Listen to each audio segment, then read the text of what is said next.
this, what you describe as escalation in pediatric admissions, is it currently related or not related to the COVID-19 virus? To my knowledge, it is not. Okay. To my knowledge, it is not. I mean, like, certainly there could be, but I mean, like, the most recent major issue was not associated with the COVID virus, no. Okay. And one more point of clarification, Dr. Lavranos. When you were speaking, you indicated that there were many issues associated with delayed care. What was the cause of delayed care? You referenced the diagnostic imaging, you referenced surgeries, you referenced access to specialists, and some other things. Why was that access inhibited? A tremendous amount of resource allocation to preparation and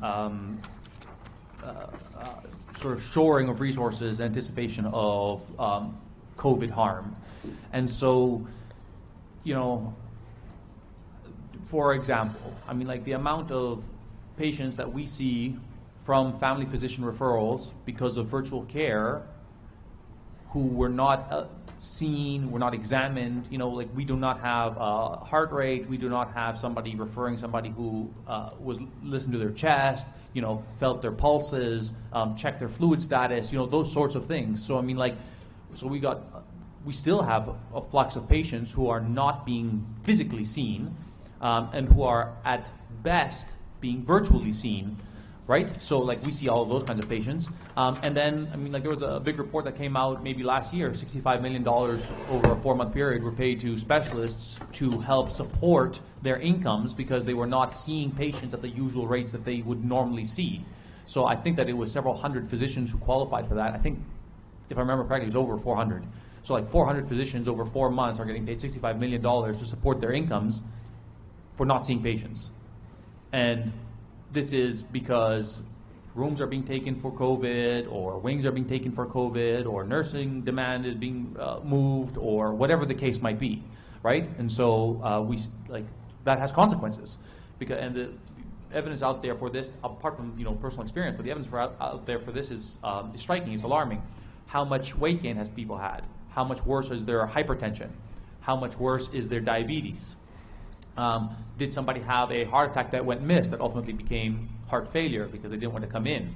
Did somebody's diabetic ulcer worsen and progress dramatically because they were not seen? So these kinds of things are happening all the time as a consequence of, I mean, like, neglect is too harsh a word, but as a consequence of the reprioritization of resources. So everything that you've just described, I think it would be fair to characterize them as negative things that you've described. Would you attribute these negative contingencies to the COVID-19 virus or to public health policy related to COVID-19? Right.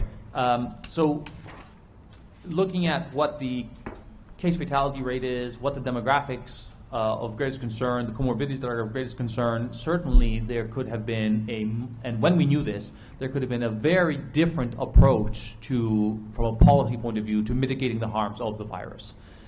And this has been championed, suggested many, many times by elite physicians, physician groups, states all over the world.